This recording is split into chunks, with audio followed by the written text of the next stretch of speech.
Assalamu alaikum obboleen kiyya akkam jirtan arras viidiyoo biroo nyaata daa'imaa qabadhee dhiyaadhe ni goona itti dhiyaadha.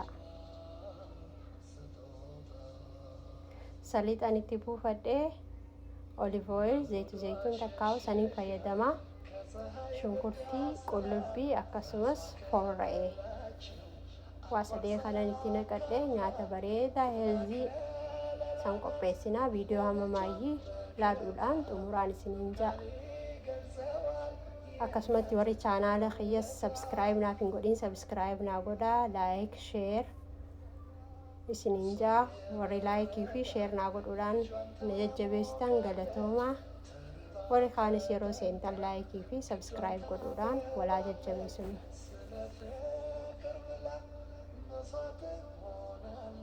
Akkasumas ammas kaarootii fi dubbaa dinnichaa amma kanan itti naqee akkasii waliin akaa'uudhaan ni bilcheessinaa jechuudha.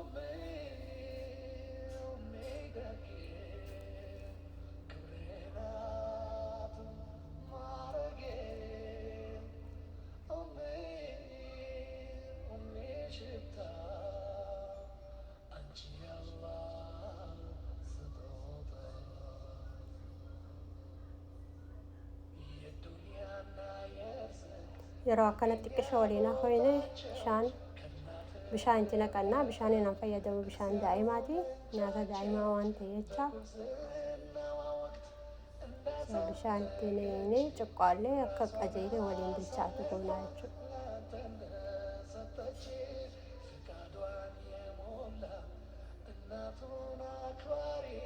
Soogidda xiqqisha teessumaaf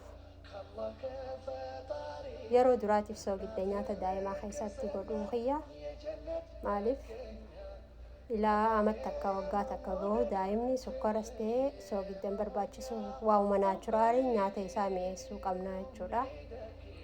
Xiqqisha teestiidhaaf itti godheef akkasumas furuuda waa xiqqisha furuudni du'aadha jechuudha.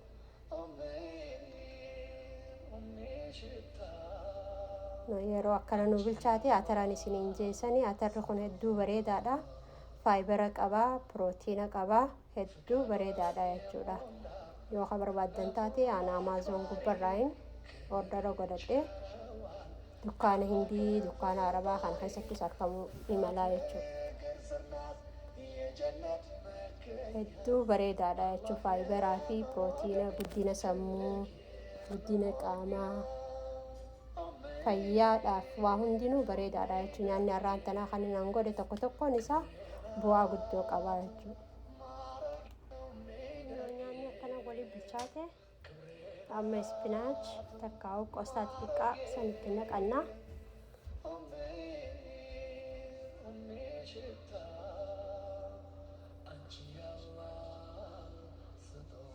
Nyaata bareedaa maashaallah nyaanni daa'imaa har'aan tanaa akkanatti mana keessatti daa'ima keenyaaf haa qopheessinu. Abadan nyaata alaa keemikaalaan tursiisan san kaashagame akka daa'ima keenyaaf binnee hin nyaachisne.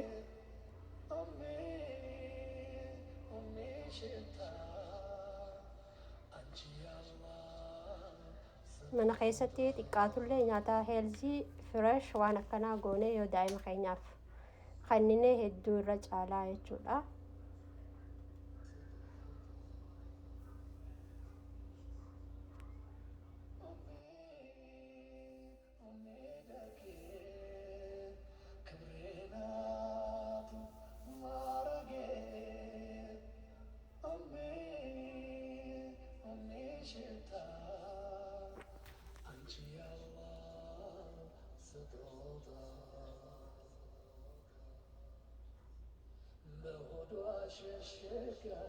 ከፀሐይ ብርድ አስላ ራሷ ከበላቸው አኮርሳ ካፍላ ጥላ ከለላ ናት ለልጇ መከታ ምን ቃል ይገልጸዋል የእናትን ውለታ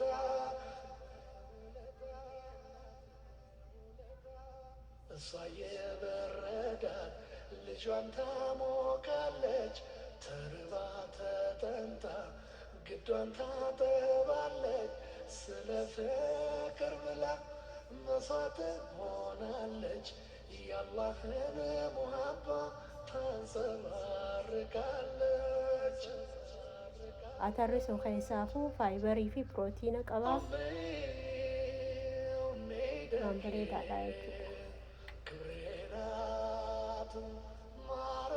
ቪዲዮን ትየታራ ተነፈካቲ ሰብስክራይብ ላይክ ሼር ጎዱዳን ጀቤሳን ሲንጃ ቪዲዮ ብሮቲናማ ወለርኪኑ ነጊያቲ የዱንያና የርዝቅ መገኛ ቦታቸው ከእናት እግር በታች እዚያ ነው ምንጫቸው። በጉብዝናዋ ወቅት እንዳሳደገች ራሷን አሳልፋ ላንተ እንደሰጠች ፍቃዷን የሞላ እናቱን አክባሪ ክብር ይቸረዋል ከአላህ ከፈጣሪ። እናት እግር ስናት የጀነት መገኛ በአላህ የመወደድ